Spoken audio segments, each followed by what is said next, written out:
तुम्ही जर उपवासाच्या दिवशी भगर किंवा शाबू खाऊन कंटाळला असाल ना, तर अशी बनाना स्मूदी बनवून प्या. काय कमाल लागते म्हणून सांगू, खरंच चवीला ना एक नंबर लागते. आणि हा मंडळी फक्त 5 मिनिटामध्ये तयार होते ही रेसिपी.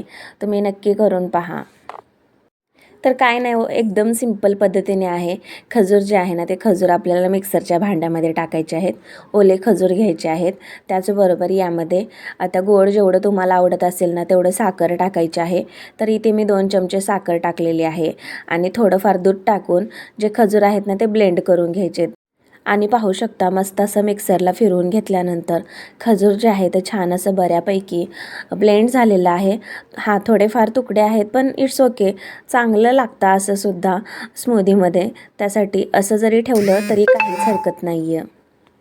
कधी-कधी काय होतं, भगर किंवा शाबू बनवायला पण खूप कंटाळा येतो आणि मग काय आपण कुठलं तरी एखादं फळ वगैरे खातो आणि तसंच बसतो. तर त्यासाठी अशी ना बनाना स्मूदी खाल्ल्यामुळे ना खूप उशीर भूक पण लागत नाही आहे आणि खरंच खूप छान टेस्टीसुद्धा लागते. तर यासाठी ही बनाना स्मूदी उपवासाच्या दिवशी नक्की करून पहा. यामध्ये मी टाकलेली आहे वेलची पावडर, त्यानेसुद्धा मस्त अशी चव येते स्मूदीला. यासाठी त्याचबरोबर 2 बनाना जे आहेत ना, ते कट करून टाकलेले आहेत. केळी टाकल्यानंतर परत एकदा ब्लेंड करून घ्यायचं आहे आणि पाहू शकता मस्तच बनाना स्मूदी जी आहे ना, ती तयार झालेली आहे. थोडेफार बारीक बारीक केळीचे जे तुकडे आहेत ना, ते सुद्धा बनाना स्मूदीमध्ये मस्त लागतात.